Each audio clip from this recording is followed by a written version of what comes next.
बिस्मिल्लाहिर्रहमानिर्रहीम, अस्सलाम वालेकुम डियर स्टूडेंट्स। आज हमारी कॉस्ट एंड मैनेजमेंट अकाउंटिंग का सेकंड प्रीमियम फोकस लेक्चर है। ठीक है जी। लास्ट लेक्चर में हमने जो चीज़ें कवर की थी ज़रा सा मैं ब्रीफली उसको जो है वो रिकैप कर दूं। सर हमने लास्ट क्लास में ये देखा था कि बिजनेस करने के दो तरीके। एक है ट्रेडिंग का तरीका। ट्रेडिंग का तरीका ये कि सर आप एक मार्केट से गुड्स परचेज करें, ठीक है जी, और दूसरी मार्केट में गुड्स उठा के बेच दें, ये ट्रेडिंग बिजनेस है। ठीक है जी। इसमें इतनी ज़्यादा कॉम्प्लेक्सिटीज़ नहीं है। कॉम्प्लेक्सिटीज़ आती है मैन्युफैक्चरिंग बिजनेस में।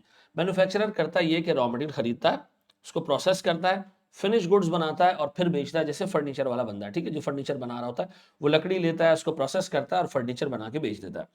फिर हमने देखा था कि सर हमारी जो मैन्युफैक्चरिंग कंपनी है उसकी कॉस्टिंग थोड़ी सी मुश्किल है क्योंकि उसमें प्रोसेसेस ज़्यादा हैं, कॉम्प्लेक्सिटी ज़्यादा है।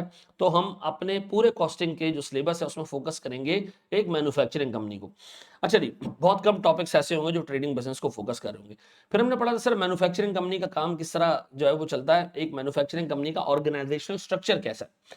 जब आप एक मैन्युफैक्चरिंग कंपनी में जाते हैं ना तो आपको नजर आती है एक फैक्ट्री, फिर ये नजर आता है एक सेल्स डिपार्टमेंट, फिर नजर आता है एक एडमिन डिपार्टमेंट। फैक्ट्री में गुड्स प्रोड्यूस होती हैं, सेल्स डिपार्टमेंट उनको बेचता है और एडमिन डिपार्टमेंट सर हिसाब किताब रखता है, फाइनेंशियल स्टेटमेंट्स बनाता है, ऑडिट करता है और हमारे लीगल मैटर्स देख रहा होता है। जब आप फैक्ट्री के अंदर घुसते हैं ना तो आपको फैक्ट्री के अंदर 5 किस्म के खर्चे नजर आते हैं। 2 खर्चों को हम डायरेक्ट कॉस्ट कहते हैं, ठीक है जी, और 3 खर्चों को हम इनडायरेक्ट कॉस्ट या ओवरहेड्स कहते हैं। जो डायरेक्ट कॉस्ट है सर उसमें सबसे पहली चीज है डायरेक्ट मटेरियल।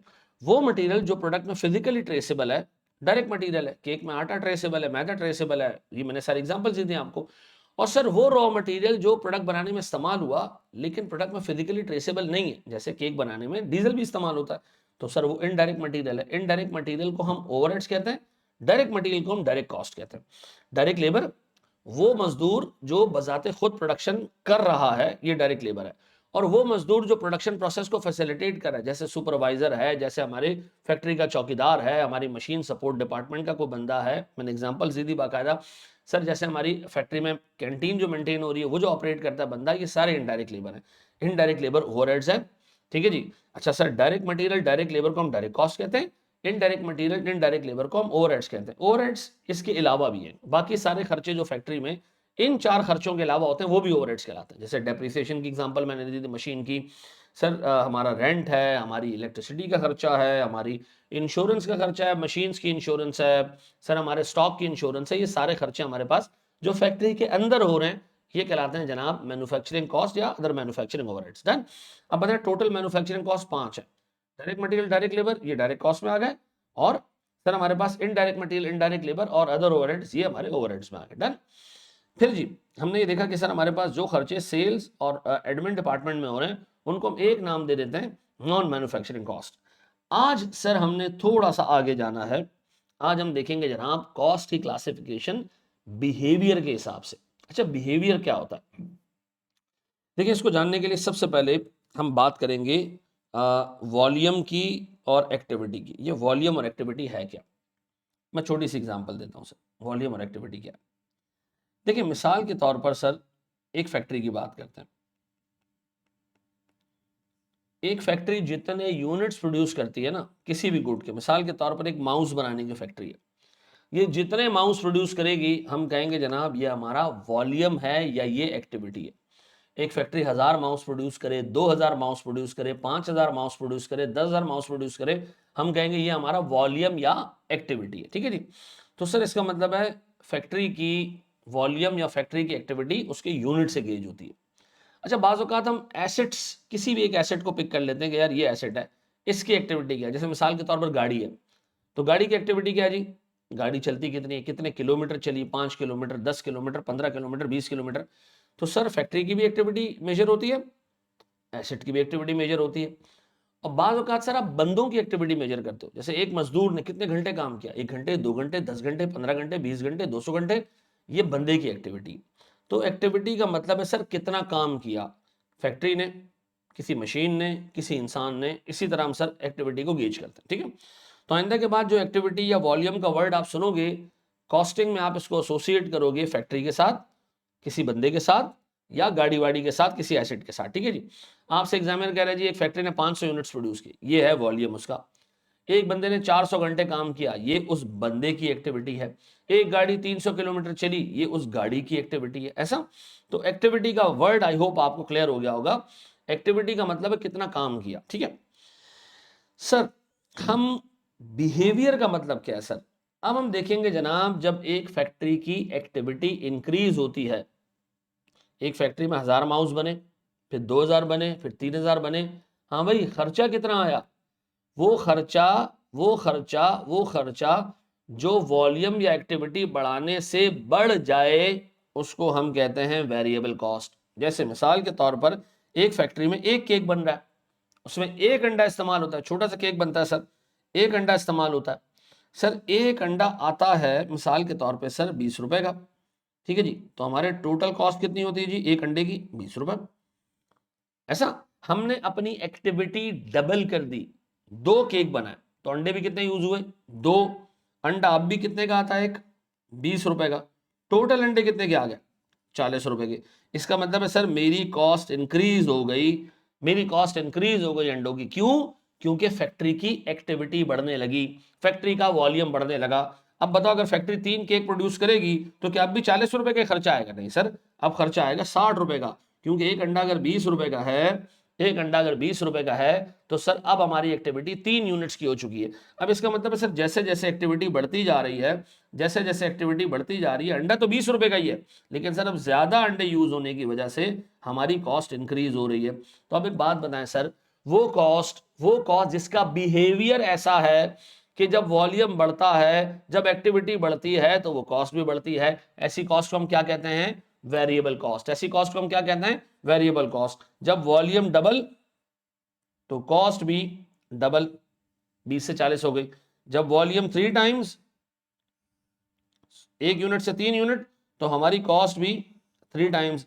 इसका मतलब है सर जैसे जैसे मेरा वॉल्यूम चेंज हो रहा है, जिस पेस से मेरा वॉल्यूम चेंज हो रहा है उसी पेस से मेरी कॉस्ट भी चेंज हो रही है। ये कॉस्ट कौन सी कहलाएगी?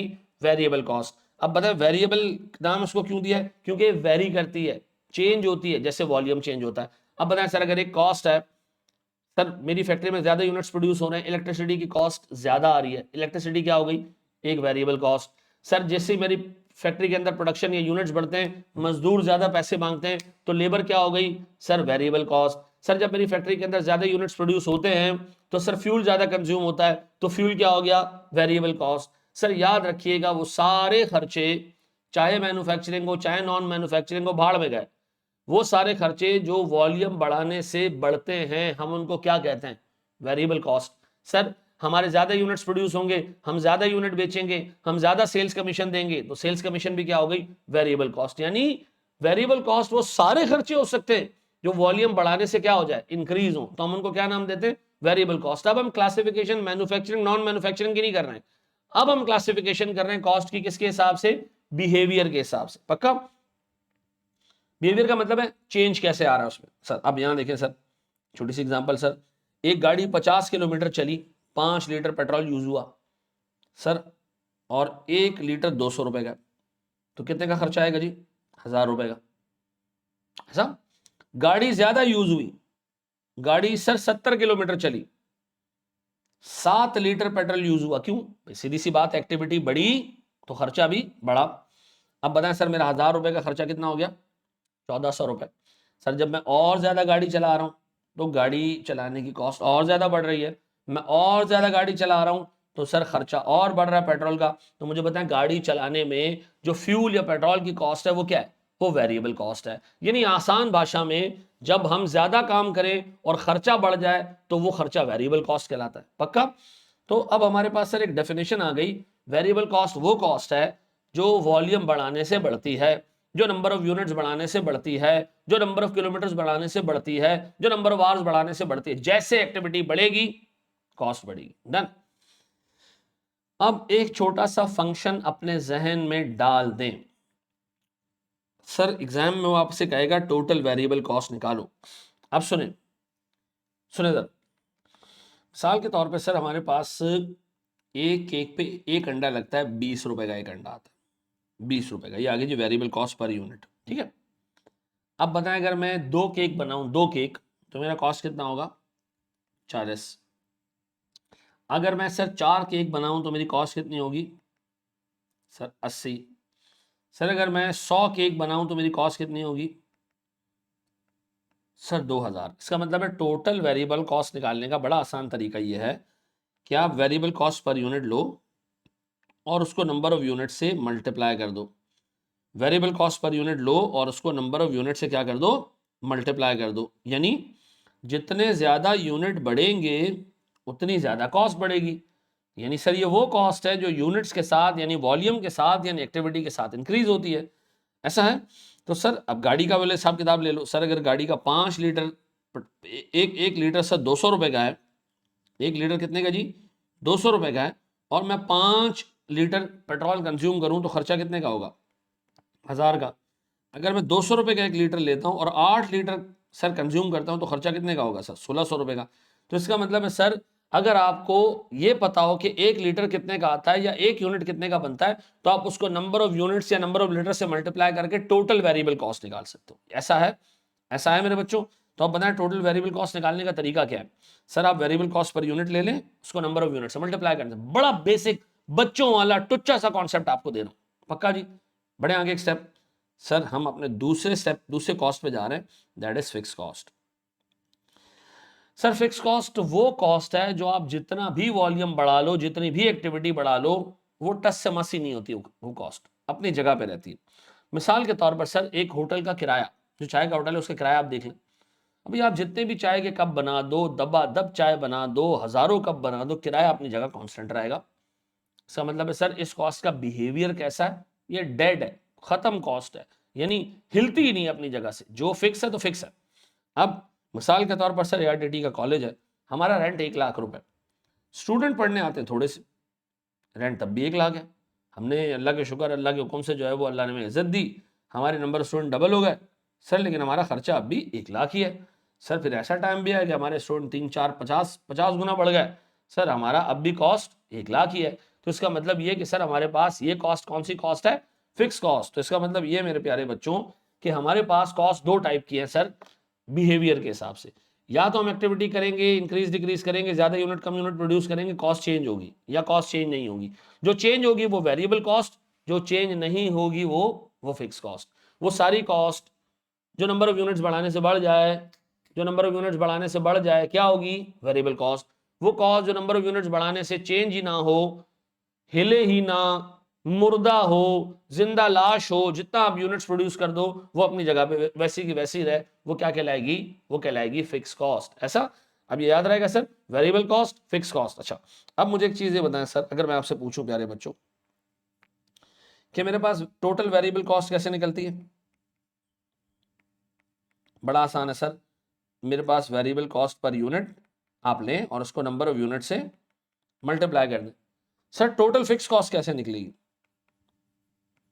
सर टोटल फिक्स कॉस्ट सीधी सीधी अमाउंट होती है ये नंबर ऑफ यूनिट्स वगैरह से मल्टीप्लाई नहीं होती। जैसे 1 लाख का रेंट है आपके स्टूडेंट बढ़ते जा रहे हैं कॉस्ट अभी भी कितनी है 1 लाख। ऐसा सर ये आई होप आपके जहन में रहेगा कि वो कॉस्ट जो नंबर ऑफ यूनिट्स बढ़ाने से बढ़े वेरिएबल कॉस्ट जो नंबर ऑफ यूनिट्स बढ़ाने से ना बढ़े वो फिक्स कॉस्ट अमाउंट में फिक्स रहती है। ठीक है जी आपको डे 1 से पता है सर ये कॉस्ट है सीधी सीधी कॉस्ट है। वेरिएबल कॉस्ट पर यूनिट 20 रुपए तो नंबर ऑफ यूनिट जैसे बढ़ते जाएंगे कॉस्ट भी बढ़ती जाएगी। सर आई होप ये आपको समझ आ गया होगा। आए जरा इस पर कुछ क्वेश्चंस करें कुछ प्रैक्टिस करें और एक स्टेप आगे बढ़े सर। चलिए जी सर हम अपना पहला क्वेश्चन सॉल्व करने जा रहे हैं with respect two variable and fix cost. देखते हैं सवाल में है क्या।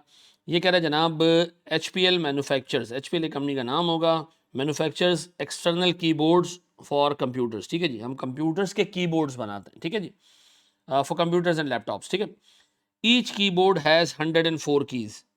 अब बताएं जी एक कीबोर्ड में 104 कीज़ हैं 2 कीबोर्ड्स में 208 कीज़ होंगे 3 कीबोर्ड्स में सर मे बी 612 कीज़ होंगी। तो जितने ज़्यादा कीबोर्ड्स उतनी ज़्यादा कीज़। ठीक है the company purchases keys from a local vendor at 2.75 पर की। और हम हमारे जो की परचेज करते हैं वो हम प्रोड्यूस नहीं करते परचेज करते हैं। ठीक है जी other components are produced internally. और जो कीबोर्ड में अदर कंपोनेंट्स होते हैं ना जैसे कीबोर्ड का ये तख्ता है और ये सारी चीज़ें और पीछे की चीज़ें ये सारी जो है वो हम बाहर मार्केट हम खुद इंटरनली प्रोड्यूस करते हैं। लेकिन कीबोर्ड की जो कीज़ हैं 104 कीज़ जो है वो हर कीबोर्ड के अंदर हम जो डालते हैं वो हम बाहर से परचेज करते हैं। ठीक है sir keyboard production in the last 4 months are as under. Sir 4 महीनों में सर जो कीबोर्ड्स प्रोड्यूस हुए हैं 1470, 1500 कीबोर्ड्स, 1580 कीबोर्ड्स और 1950 कीबोर्ड्स। आपसे कहा जा रहा है बताएं इन कीबोर्ड्स के ऊपर जो कीज हैं उस पर कितना खर्चा आया। तो एक एक करके हम जाते हैं सर। हमें सर टोटल वेरिएबल कॉस्ट निकालनी है और हमें टोटल वेरिएबल कॉस्ट का फंक्शन पता है। टोटल वेरिएबल कॉस्ट बराबर है variable cost per unit multiply by number of units. देखिए मुझे एक बात बताई गई है कि एक की 2 रुपये 75 पैसे की है, तो मैं इसको मल्टीप्लाई करूंगा नंबर ऑफ कीज से ताकि मुझे क्या मिल जाए, टोटल कॉस्ट। तो मुझे बताएं जुलाई के महीने में, गौर सुनना दोस्त, जुलाई के महीने में कितने कीबोर्ड्स प्रोड्यूस हुए?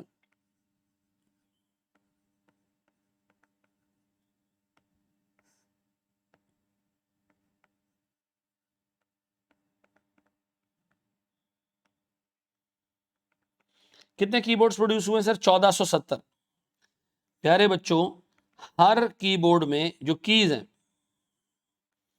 कीज पर बोर्ड, एक बोर्ड में कितनी कीज है सर? 104। तो बताओ कि टोटल कीज कितनी है? टोटल कीज, टोटल जो हमने ये जो बटन है टोटल कितने में हमने खरीदे होंगे सर जुलाई के महीने में? 1470 मल्टीप्लाई बाय 104, यहाँ गया जी 152,880 कीज। हाँ भैया ये कीज आ गए। अब बताएं वेरिएबल कॉस्ट पर यूनिट, एक की कितने की है? 2.75। तो मुझे बताओगे मेरी टोटल कॉस्ट कितनी आ जाएगी सर? सर अगर इसको मैं मल्टीप्लाई करूं 2.75 से तो टोटल वेरिएबल कॉस्ट मेरे पास आ जाएगी 420। याद रखिएगा एक की कॉस्ट को नंबर ऑफ कीज से मल्टीप्लाई करोगे, एक किलोमीटर की कॉस्ट को नंबर ऑफ किलोमीटर से मल्टीप्लाई करोगे, एक घंटे की कॉस्ट को नंबर ऑफ आवर से मल्टीप्लाई करोगे। यहाँ 2.75 एक कीबोर्ड की कॉस्ट नहीं है, एक की कॉस्ट है। ठीक है जी। अब बताएं जुलाई के बाद आपके पास आता है सर अगस्त का महीना। मैं फिर आपसे जानना चाहूंगा अगस्त में आपने कितने कीबोर्ड्स बनाए? 1500। ठीक है जी। एक कीबोर्ड में कितनी कीज? 104। तो 1500 कीबोर्ड्स में कितनी कीज आपने परचेज की होंगी सर? 1,56,000 कीज। एक की कितने की आती है भैया? 2.75 मल्टीप्लाई कर दें जी। बताएं टोटल वेरिएबल कॉस्ट कितनी जी? 4,29,000 रुपए की कीज आ गई सर। फिर अगस्त के महीने के बाद, अगस्त के बाद सर सितंबर। बताएं सर मेरे पास number of keyboards sir 1580। Sir मेरे पास कीज 104 हर कीबोर्ड के अंदर।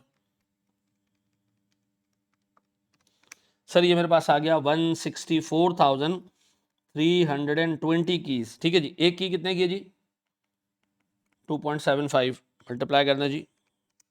सर मेरे पास ये आता है जनाब 451 सर 880। ये आगे सर नंबर ऑफ कीज। फिर सितंबर के महीने के बाद सर मेरे पास अक्टूबर का रिजल्ट भी आ रहा है। सर अक्टूबर में हमने 1950 कीबोर्ड्स बनाए। वेरी गुड जी। डिमांड बढ़ती जा रही है कीबोर्ड्स की by the passage of time. ऐसा कीज कितनी है सर हर कीबोर्ड में? 104।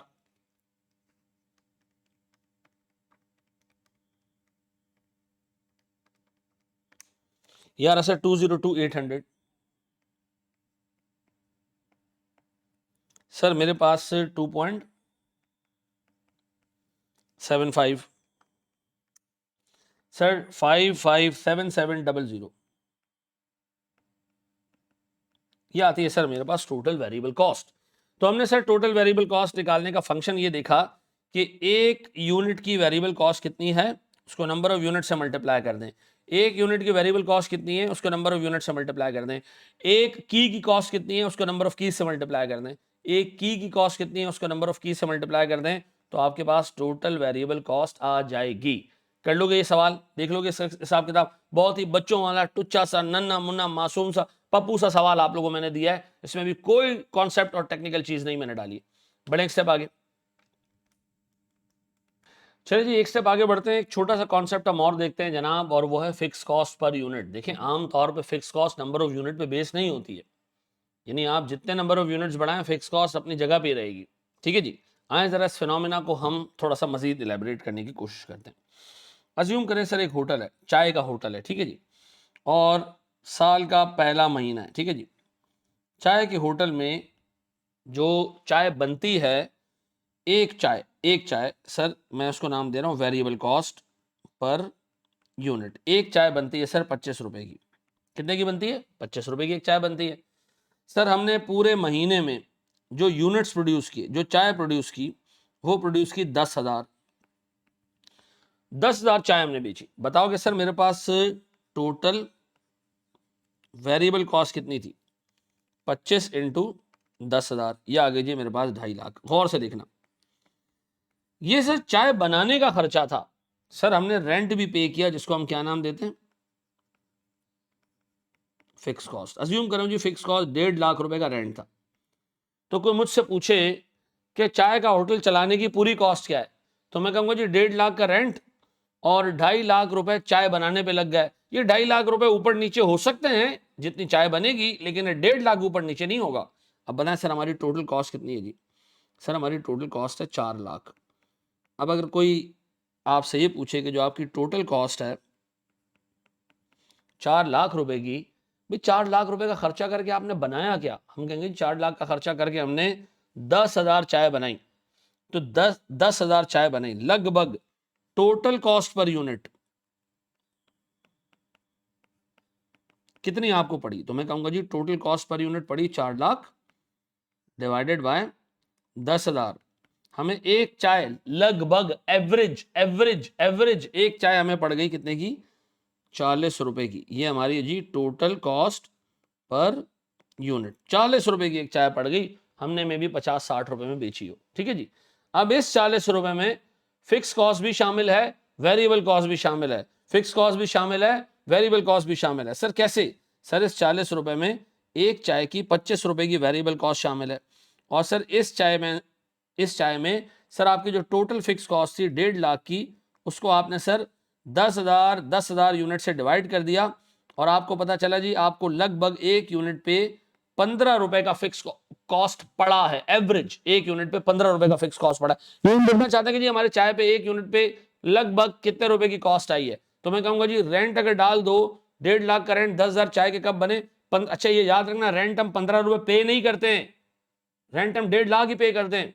10,000 यूनिट पे स्प्रेड किया ताकि हम ये मालूम कर लें आसानी के लिए कि हमारी कॉस्ट कितनी है।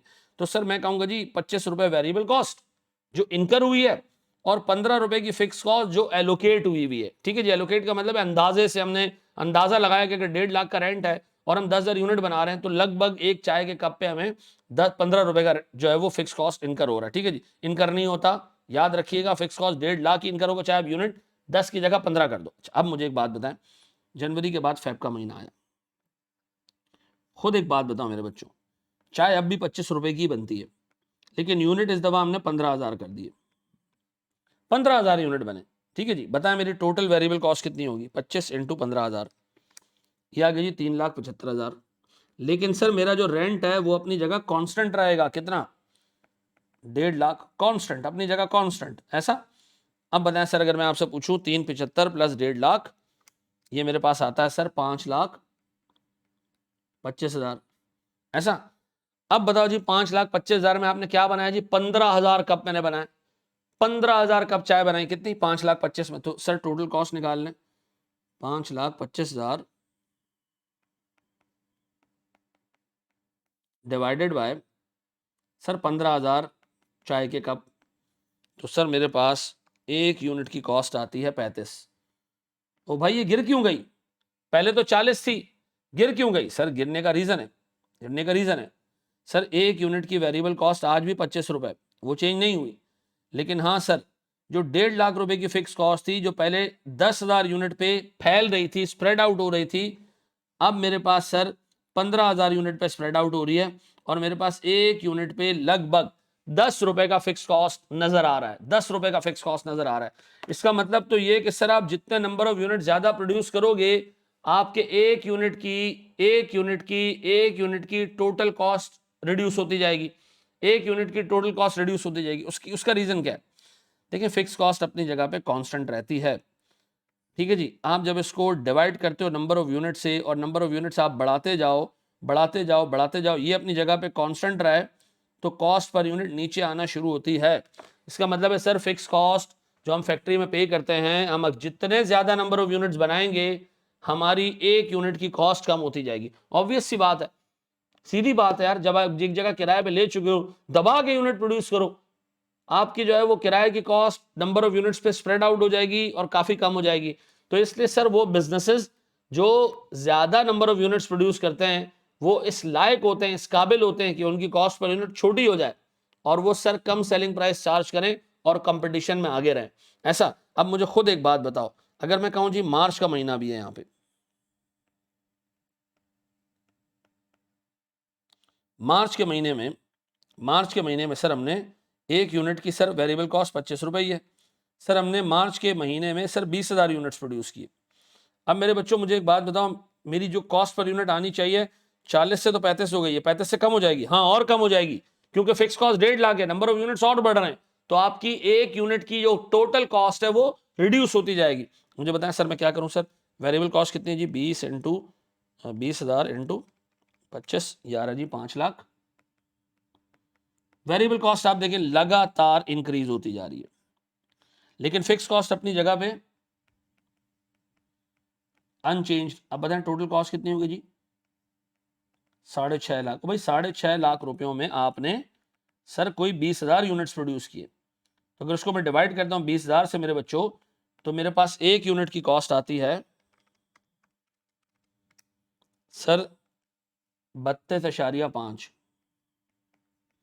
अब बताएं सर ये कॉस्ट और कम हो गई, ये कॉस्ट और कम हो गई, इसके अंदर सर क्या शामिल है, 25 रुपए की वेरिएबल कॉस्ट, और इसी कॉस्ट के अंदर क्या शामिल है सर, सर मेरी 1.5 लाख रुपए की जो फिक्स कॉस्ट है, अब वो स्प्रेड आउट हो रही है, स्प्रेड आउट हो रही है सर 20,000 यूनिट पे, तो सर मेरे एक यूनिट पे 7.5 रुपए की फिक्स कॉस्ट आती है। इसका मतलब ये कि सर आप जितने नंबर ऑफ यूनिट्स बढ़ाते जाएंगे बढ़ाते जाएंगे बढ़ाते जाएंगे, सर आपकी फिक्स कॉस्ट अपनी जगह पे कांस्टेंट रहेगी और आपकी कॉस्ट पर यूनिट नीचे आना शुरू होगी।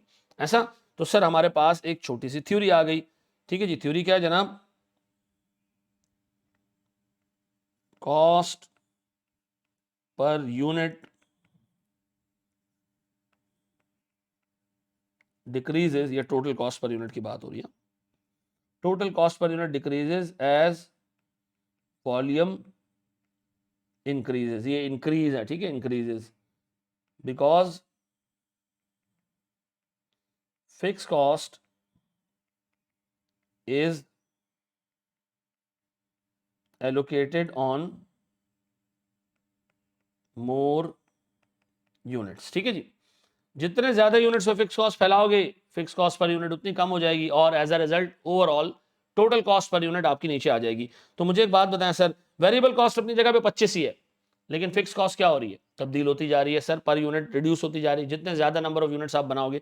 अब मेरा एक सवाल है सर, बड़े बच्चों वाला सवाल सर, इसी जो ऊपर एग्जाम्पल है, मैं कहता हूं जी आपने होटल का रेंट पे किया 1.5 लाख,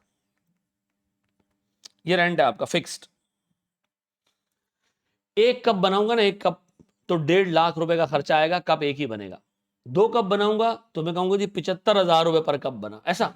अब बताएं जितने नंबर ऑफ यूनिट्स आप बढ़ाते जाओगे ये कॉस्ट अपनी जगह पे फिक्स्ड कांस्टेंट है, तो जितने ज्यादा नंबर ऑफ यूनिट्स बढ़ाते जाओगे सर एक यूनिट की फिक्स कॉस्ट, एक यूनिट में जो एलोकेट हो रही है फिक्स कॉस्ट, वो क्या होती जाएगी, वो बतदरीज कम होती जाएगी। इसका मतलब हमारे सामने एक थ्योरी आ गई कि सर एक कंपनी की जो टोटल कॉस्ट होती है, एक कंपनी की जो टोटल कॉस्ट होती है वो कैसे निकाली जाती है, वो निकाली जाती है सर टोटल वेरिएबल कॉस्ट, यानी कि variable cost per unit multiply by number of units, इससे आ जाती है सर हमारी टोटल वेरिएबल कॉस्ट। इसमें हम ऐड कर देते हैं सर क्या चीज, टोटल फिक्स कॉस्ट, सर वो आ जाती है हमारी, ये टोटल ऐड होके क्या हो जाते हैं सर, ये हमारे हो जाते हैं जनाब टोटल कॉस्ट। इस टोटल कॉस्ट को जब मैं नंबर ऑफ यूनिट से डिवाइड करता हूं सर,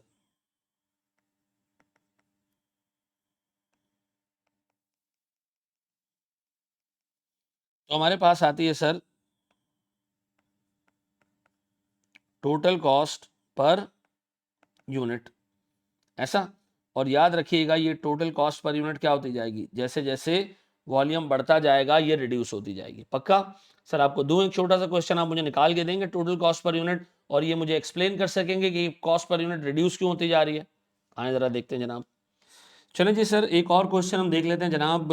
इस क्वेश्चन को पहले हम रीड करेंगे, देन फिर आप वीडियो पॉज करके पहले इसको खुद अटेम्प्ट करेंगे, फिर आप जो है वो वीडियो खोल के इसका सोल्यूशन देखिएगा, ठीक है जी। ये कह रहे हैं जनाब, होज़ैमा लिमिटेड प्रोड्यूसेस मेटल कैंस, ठीक है जी, हम मेटल कैंस बनाते हैं sir for food processing companies. बहुत सारी फूड कंपनीज हैं जो अपने जो फूड बिजनेस है उसको इस तरह करना चाहती है कि प्रिजर्व रख के, यानी एक डब्बे में बंद करके फ्यूचर में इस्तेमाल करने के लिए जो है वो उसको काबिल इस्तेमाल रखें। जैसे पाइनएप्पल्स वगैरह आते हैं, आपने देखा होगा टिन में बंद होते हैं, तो हम इस तरह के मेटल कैंस बना रहे हैं और फूड प्रोसेस करेंगे, उसके अंदर डालेंगे ताकि वो लंबे अरसे तक चलें। During the year the following cost for incurred, units produced, variable cost per unit, fix cost. अच्छा जी, बड़ा आसान मामला। चलिए एक काम करते हैं सर, निकालना क्या है, टोटल वेरिएबल कॉस्ट। कैसे निकलेगी जी टोटल वेरिएबल कॉस्ट? सर हमारी टोटल वेरिएबल कॉस्ट ऐसे निकलती है कि हम लेते हैं number of units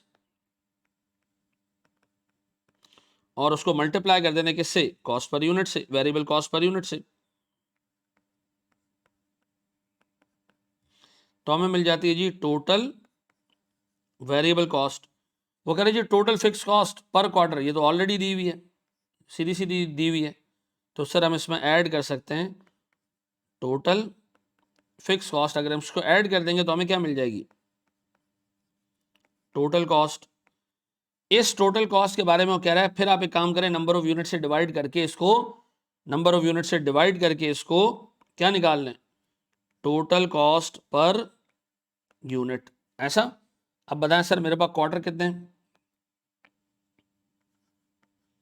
quarter 1, quarter 2, quarter 3 और क्वार्टर 4। आप इस वीडियो को यहाँ रोकिए, इसको खुद अटेम्प्ट करें और फिर सर इस वीडियो को खोल के इसका सोल्यूशन देखें सर, ठीक है जी। पॉज कर लें आप इसको। चलें जी सर, इसको हम देखने जा रहे हैं जनाब। हमारे पास नंबर ऑफ यूनिट्स 16,500, 19,500, बहुत बच्चों वाले सवाल आते हैं ये, 23,400 और 28,600। सर मेरे पास एक यूनिट की वेरिएबल कॉस्ट 15, 15, 15 और 15। कोई बता सकता है जी मेरी टोटल वेरिएबल कॉस्ट कितनी है हर क्वार्टर की? सर टोटल वेरिएबल कॉस्ट निकाल लेते हैं जी, 16,500 मल्टीप्लाई बाय 15, या था जी मेरे पास 247,500। सर 19,500 इंटू 15, या था मेरे पास सर 292,500। Sir 23,400 into 15, 3,51,000। और मेरे पास सर 28,600 इंटू 15 इज 429,000। डन। अब इसके बाद जी टोटल फिक्स कॉस्ट लगातार 133,500, हर क्वार्टर की फिक्स कॉस्ट सेम और होनी भी चाहिए।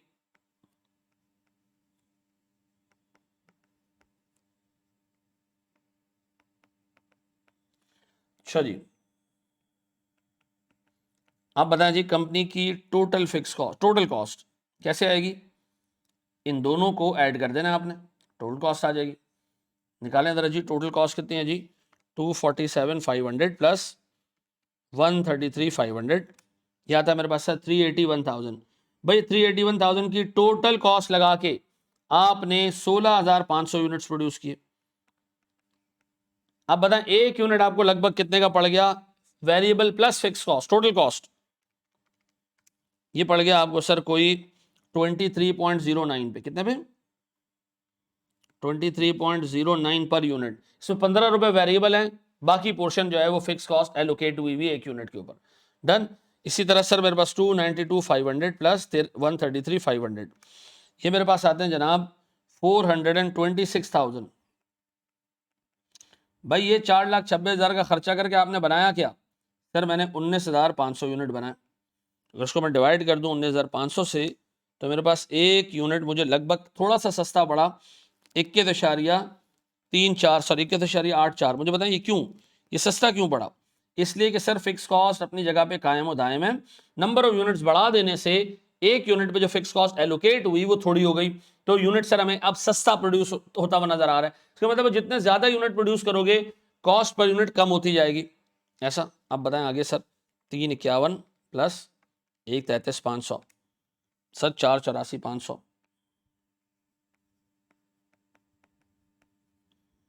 अब बताएं नंबर ऑफ यूनिट्स कितने सर, 484,500 का खर्चा करके आपने 23,400 यूनिट्स प्रोड्यूस किए, तो सर मेरे पास डिवाइडेड बाय 23,400 आता है, यह आता है सर मेरे पास कोई 20.7, वाह जी वाह, और कम जी 20.705 या 71, और कम हो गया खर्चा सर, और सस्ता यूनिट प्रोड्यूस हो रहा है। क्यों? क्योंकि फिक्स कॉस्ट अपनी जगह पे कांस्टेंट है, नंबर ऑफ यूनिट्स बढ़ा देने से एक यूनिट पे फिक्स कॉस्ट कम एलोकेट होती है, ठीक। फिर मेरे पास सर 429,000 प्लस 133,500, यह आता जी मेरे पास 562,500। सर मैं इसको देखूं तो मेरे पास 28,600 यूनिट्स बने हैं और खर्चा आया 5,62,500 टोटल। मेरे पास एक यूनिट मुझे और सस्ता सर 19.66 रुपए का पड़ गया, तो इसका मतलब है sir variable cost number of units बढ़ाने से बढ़ती है, तो sir per unit variable cost same होती है, कांस्टेंट रहती है, ठीक है जी। ठीक है, ये वेरिएबल कॉस्ट है, ये मेरे पास नंबर ऑफ यूनिट्स है। आप नंबर ऑफ यूनिट्स को डबल कर दोगे ना तो वेरिएबल कॉस्ट भी डबल हो जाएगी, तो पर यूनिट कॉस्ट जो है वो कांस्टेंट रहेगी, वेरिएबल कॉस्ट पर यूनिट हर लेवल पे सेम रहती है। जो फिक्स कॉस्ट है वो नंबर ऑफ यूनिट से जब डिवाइड करोगे तो एक सर्टन कॉस्ट पर यूनिट आ जाएगी, लेकिन सर आप नंबर ऑफ यूनिट्स बढ़ा दोगे ना तो आपकी फिक्स कॉस्ट उतनी की उतनी ही रहेगी। इससे क्या होगा, कॉस्ट पर यूनिट आपका रिड्यूस होना शुरू हो जाएगा, कांस्टेंट नहीं रहेगा। तो सर आप जितने ज्यादा नंबर ऑफ यूनिट्स प्रोड्यूस करोगे फिक्स कॉस्ट की वजह से एक यूनिट की कॉस्ट कम होती जाएगी, ठीक है जी। अगर किसी कंपनी की फिक्स कॉस्ट हो ही ना तो जितने यूनिट प्रोड्यूस करे कॉस्ट पर यूनिट सेम ही रहे, पक्का। सर एक और सवाल देख लें आप, बढ़ते हैं सर एक स्टेप और आगे, सर इसको कॉपी कर लीजिएगा अच्छे तरीके से यहाँ पॉज करके, थैंक यू वेरी मच। चलिए जी एक छोटा सा क्वेश्चन हम और देखते हैं जनाब, ये कह रहे हैं जनाब Javedan Nihari limited is interested in gauging यानी calculating its cost per plate, यानी इनको एक प्लेट कॉस्ट यानी एक प्लेट कितने की पड़ती है निहारी, ठीक है जी। Following data is gathered by mister Salim the chief accountant of the organisation. भाई वो कह रहे हैं एक जो निहारी की प्लेट है उसमें 26.80 पैसे का 80 पैसे का इंग्रेडिएंट डलते हैं सर, गोश्त वोश्त तेल पानी वगैरह। सर 17.25 रुपए हमसे हमारा मजदूर लेता है। यूटिलिटीज ये क्या होती है जी, आग वगैरह और ये सारी चीज़ें, सर ये 60% ऑफ लेबर कॉस्ट एक प्लेट पे लगती है। फिर डेप्रिसिएशन किसकी, देगड़ों की चूल्हों की, सर ये फिक्स्ड है, चेंज नहीं होती, चाहे आप यूनिट्स प्रोड्यूस करो या ना करो मशीन डेप्रिशिएट होती है। मेंटेनेंस कॉस्ट, सर जो मेंटेनेंस किस चीज़ की, सर जो हमारा निहारी का सेटअप है होटल होगा उसकी सर एसी वेसी मेंटेनेंस की कॉस्ट, चीज़ों की मेंटेनेंस की कॉस्ट, चूल्हे वूल्हे सही करवाने की कॉस्ट, ये हम साल के 1,96,000 रुपये देते हैं एक ऑर्गेनाइजेशन को। फिर मेंटेनेंस कॉस्ट वेरिएबल, ये क्या है सर, सर वेरिएबल कॉस्ट का मतलब ये है कि जैसे जैसे हम काम कर रहे होते हैं तो सर हमारी कुछ चीज़ें ख़राब होती जा रही होती हैं लगातार हर यूनिट के साथ, जैसे सर चूल्हे के नोजल्स वगैरह होते हैं, ये जैसे जैसे यूनिट्स प्रोड्यूस करते जाओगे ख़राब होते जाएंगे, रिप्लेस करने पड़ेंगे। तो ये कह रहे हैं कि जी हम जितने नंबर ऑफ यूनिट्स ज़्यादा प्रोड्यूस करते हैं हमारी ये चीज़ें जल्दी जल्दी ख़राब होती हैं, पाइप जल्दी जल्दी ख़राब होते हैं, तो हमने अंदाज़ा लगा लिया है कि हमारा 20% of labour cost maintenance cost है, ये वेरिएबल है क्योंकि जितने ज़्यादा नंबर ऑफ यूनिट्स होंगे ये। अच्छा ऊपर वाला भी मेंटेनेंस है, ये अलग अलग क्यों है, वो मेंटेनेंस सर किसी कंपनी को हमने दिया होगा, वो हर साल आके हर महीने आके हमारे चूल्हे चेक करते होंगे, चीज़ें चेक करते होंगे, उनको हमने फिक्स कॉस्ट दी। जैसे ARTT में एक बंदा है उसको हमने रखा हुआ है, वो AC आके चेक करता है सर, हर रोज सारे AC चेक करता है सारे, उसको पूरे साल का कॉन्ट्रैक्ट दिया हुआ हमने और उसको हम सर साल के पैसे पे करते हैं, चाहे AC खराब हो ना हो, चाहे सारे AC खराब हो जाए हम उसको फिक्स पे करते हैं। तो मेंटेनेंस फिक्स भी है सवाल में और मेंटेनेंस वेरिएबल भी है, ठीक है जी। इंश्योरेंस कॉस्ट, सर पूरे साल की इंश्योरेंस हमने होटल की दी हुई है, ये फिक्स कॉस्ट है, चाहे हम काम करें अब होटल के अंदर या ना करें, ज्यादा न्यारी प्रोड्यूस करें कम प्रोड्यूस करें, इंश्योरेंस के पैसे हमें देने होंगे। तो एक काम करते हैं, सबसे पहले तो एक काम ये करो सर, वही वाला फंक्शन सर, मेरी सबसे पहले टोटल वेरिएबल कॉस्ट कैसे निकलेगी जी, ऐसे निकलेगी कि वेरिएबल कॉस्ट पर यूनिट, अब यहाँ वेरिएबल कॉस्ट पर यूनिट निकालनी पड़ेगी आपको। वेरिएबल कॉस्ट पर यूनिट में सबसे पहले चीज आएगी, क्या चीज, इंग्रेडिएंट्स, कितने के जी, 26 रुपये 80 पैसे पर प्लेट। फिर जी सर मेरे पास लेबर,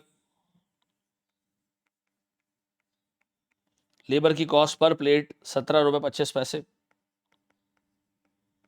फिर सर मेरे पास यूटिलिटीज, यह 60% ऑफ लेबर,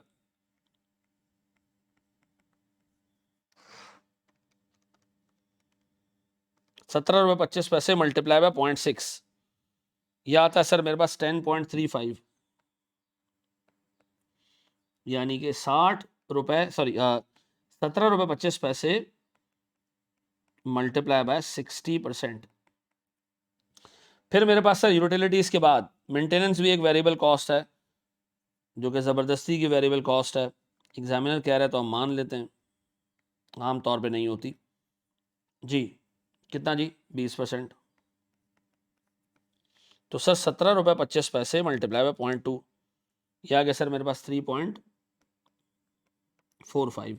17 रुपये 25 पैसे मल्टीप्लाई बाय 20%। अब बताएं एक प्लेट की वेरिएबल कॉस्ट कितनी है सर, 26 रुपये 80 पैसे प्लस 17 रुपये 25 पैसे प्लस 10 रुपये 35 पैसे, यह आता है सर मेरे पास 57.85 पक्का। यह आ गई जी वेरिएबल कॉस्ट पर यूनिट, ऐसा। अब बताएं एग्जाम में आपको नंबर ऑफ यूनिट्स गिवन है जी sir, 56,000 unit, sorry number of units. अब बताएं जी मेरे पास टोटल वेरिएबल कॉस्ट बताओगे कितनी है, मल्टीप्लाई बाय 56,000, यह आता सर मेरे पास 3239600। सर 3.23 मिलियन की कॉस्ट है 56,000 यूनिट बनाने की, 57 रुपये 85 पैसे का एक प्लेट बनता है, ये वेरिएबल कॉस्ट है। क्या इसके अलावा भी कोई खर्चे, हाँ सर फिक्स कॉस्ट भी है सर।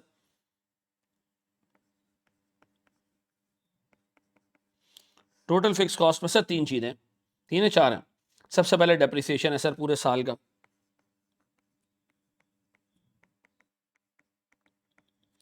168,000, ऐसा यहाँ कर लो टोटल।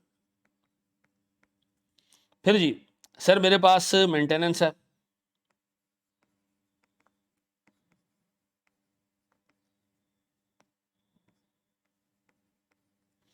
मेंटेनेंस की कॉस्ट कितनी है सर मेरे पास, 196,000, खासी बड़ी कॉस्ट है जी।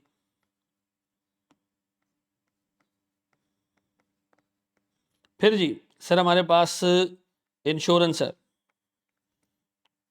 लगता है मालिक की जगह अपनी इसलिए रेंट नहीं है, फिर 36,400। ये तीनों को ऐड करें सर, 168, 196 और 36,400, ये मेरे पास आते हैं सर 4,04,000। अब बताएं सर ये दोनों कॉस्ट हैं, अगर मैं इन दोनों को ऐड करता हूं इन दोनों को ऐड करूं तो सर मेरे पास क्या आ जाएगी, टोटल कॉस्ट आ जाएगी सर। टोटल कॉस्ट आ रही है 3,239,600, ये आ रही है सर मेरे पास 364 मिलियन। अब बताएं सर इस टोटल कॉस्ट को मैं नंबर ऑफ यूनिट्स जो मैंने प्रोड्यूस किए हैं वो सर 56,000 है गालिबन, इससे डिवाइड करूं तो मेरे पास सर एक यूनिट की टोटल कॉस्ट आ जाएगी, टोटल कॉस्ट पर यूनिट कितना जी, ये आती है सर मेरे पास एग्जैक्ट 65.00 पर यूनिट। अब बताएं अगर मैं नंबर ऑफ यूनिट्स बढ़ाऊं तो ना मेरा डेप्रिसिएशन चेंज होगा, ना मेरा ये वाला मेंटेनेंस चेंज होगा, ना इंश्योरेंस चेंज होगा, हाँ कॉस्ट पर यूनिट मेरी नीचे आ जाएगी, पक्का। कॉस्ट पर यूनिट हमारी नीचे आ जाएगी। सर ये एक बहुत ही पुराने एग्जाम के सवाल का कटिंग था, ये इसका एक पार्ट था छोटा सा जो मैंने आपको करा दिया। ठीक है जी, देख लोगे जनाब, बड़े स्टेप आगे अल्लाह का नाम लेके। बस ये याद रखना कि variable cost number of units बढ़ाने से बढ़ती है, फिक्स कॉस्ट अपनी जगह पे कांस्टेंट रहती है। और सर जितने ज्यादा नंबर ऑफ यूनिट्स बढ़ाओगे आप, per unit fix cost reduce होती जाएगी, यानी चूंकि कॉस्ट तो कांस्टेंट रहेगी, नंबर ऑफ यूनिट्स बढ़ा देने से। अच्छा, एआरटीटी अपनी फीस कैलकुलेट करिए मिसाल के तौर पे, हम कहते हैं जी हमारी फीस है, हमारी फैकल्टी होगी, फैकल्टी और वैकल्टी सब कुछ डालने के बाद एक स्टूडेंट हमारा खर्चा कराता है 4,000 का। ठीक है जी, हमारा रेंट है पूरे साल का से मिसाल के तौर पे 5 मिलियन रुपए, मिसाल दे रहा हूँ, जैसे हमारा पूरा साल का रेंट है 10 मिलियन रुपए। ठीक है जी, पूरे साल में हमारे पास से मिसाल के तौर पर 10,000 स्टूडेंट आता है, तो इसका मतलब है सर मेरे पास 1,000 रुपए लगभग एक स्टूडेंट से मुझे रेंट के नाम पे रिकवर करने चाहिए। ये हो गई फिक्स कॉस्ट पर यूनिट। अब बताएं, ये नंबर ऑफ यूनिट्स, ये नंबर ऑफ स्टूडेंट्स जैसे जैसे बढ़ते जाएंगे, जैसे जैसे बढ़ते जाएंगे क्या होगा, ये रेंट पर यूनिट कम होता जाएगा और मैं इस काबिल हो जाऊंगा कि मेरी कॉस्ट पर यूनिट कम होगी, तो मैं अपने कस्टमर से कम पैसे चार्ज करने के पोजीशन में भी आ जाऊंगा। तो याद रखिएगा, ईआरटीडी में जितने नंबर ऑफ स्टूडेंट्स बढ़े तो हमारी फिक्स कॉस्ट तो उतनी रहनी है, ऐसा है, याद रहेगा ये। तो याद रखिएगा भाई, बिजनेस की कॉस्ट पर यूनिट कम होती है जब वो जितने ज्यादा नंबर ऑफ यूनिट्स प्रोड्यूस कर सकता है करे, तो सर इसका हिसाब किताब चलता रहेगा। अब सुनिएगा दोस्त, चाइना ने ना एक जमाने में एक वॉकमैन इंट्रोड्यूस किया, छोटा सा वॉकमैन था। ठीक है जी, छोटा सा वॉकमैन था, उसमें छोटी डीवीडी डलती थी, छोटी सीडी डलती थी, बड़ा जबरदस्त जी, पॉकेट में डालें और जेब में डालें और फ्रंट पॉकेट में डालें और गाने सुने।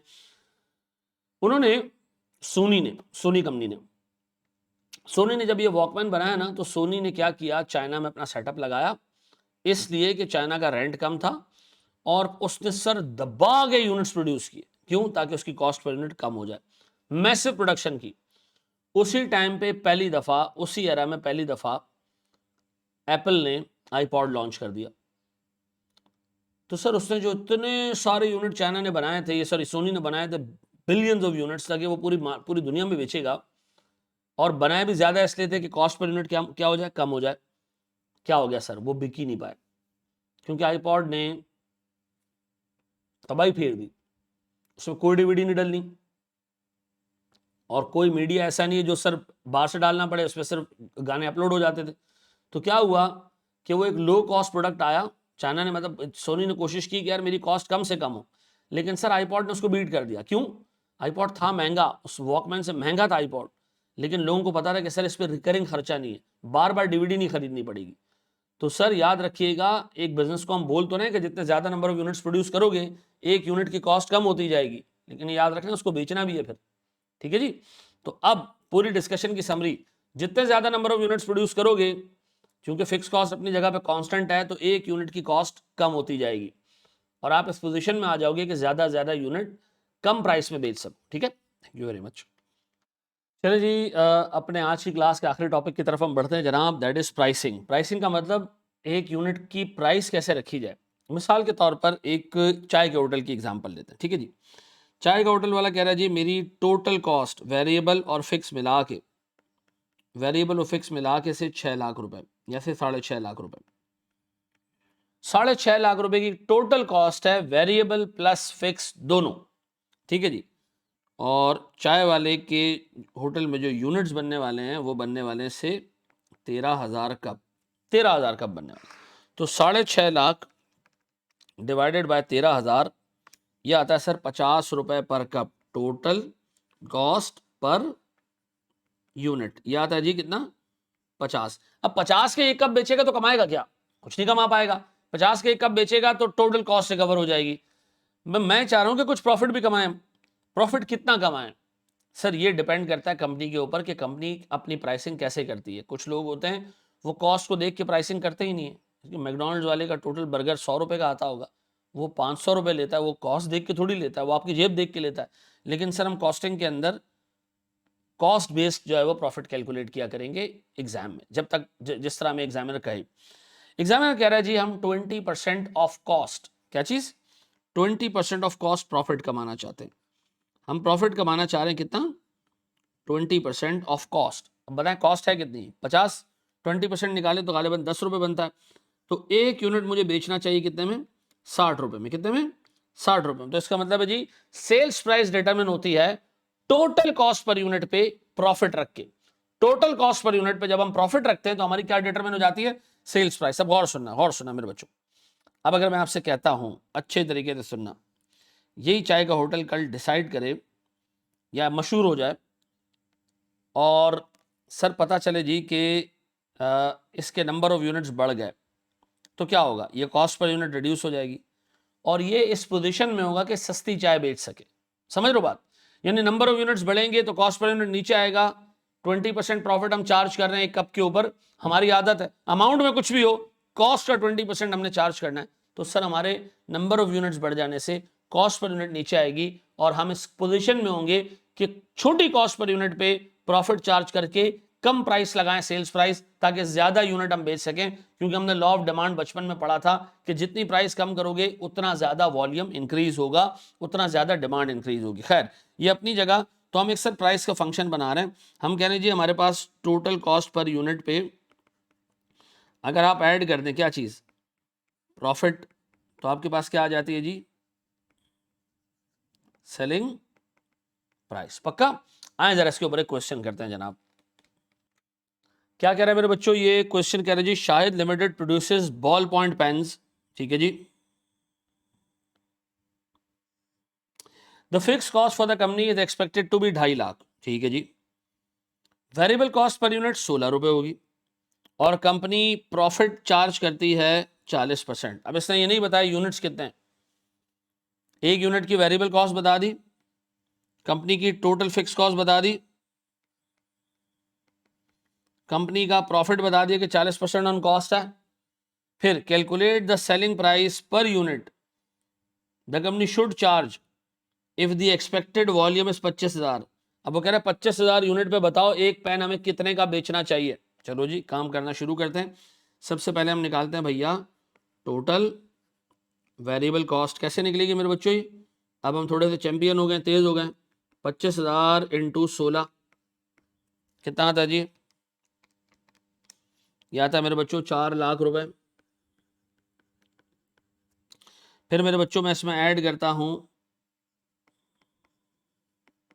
टोटल फिक्स कॉस्ट, वो तो सीधी सीधी ऐसे 2.5 लाख रुपए, नंबर ऑफ यूनिट्स की वजह से इंक्रीज नहीं होती, 2.5 लाख ही है ना। हाँ सर। अब बताएं सर मेरे पास 25,000 यूनिट बनाने की टोटल टोटल कॉस्ट, 25,000 यूनिट बनाने की टोटल कॉस्ट मेरे बच्चों 6.5 लाख। ऐसा। अब मेरे प्यारे बच्चों बताओ मेरे नंबर ऑफ यूनिट्स कितने, नंबर ऑफ यूनिट्स है सर मेरे 25,000। तो बताएं एक यूनिट की कॉस्ट पर यूनिट क्या आती है, total cost per unit 6.5 lakh divided by 25,000, यह आता है सर मेरे पास 26 रुपए। अब मैं इस पर ऐड कर रहा हूं सर प्रॉफिट, प्रॉफिट है 40% ऑफ कॉस्ट, तो 26 का 40%, यह आता है सर मेरे पास 10.4। इसका मतलब है मुझे एक यूनिट बेचना चाहिए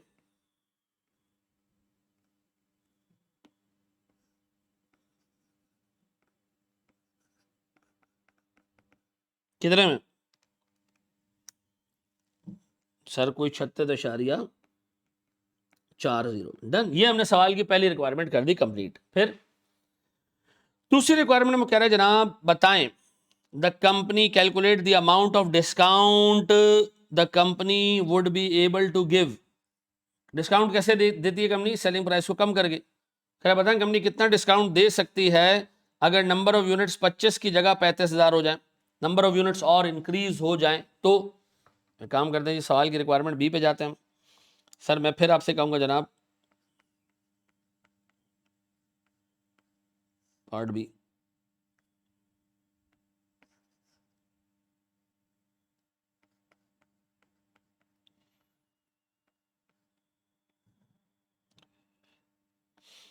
बताएं जी मेरे पास टोटल वेरिएबल कॉस्ट 35,000 इंटू 16 यह आता है जी मेरे पास 5,60,000 रुपए।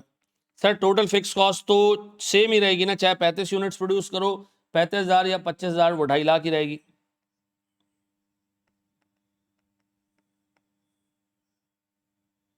सर मेरे पास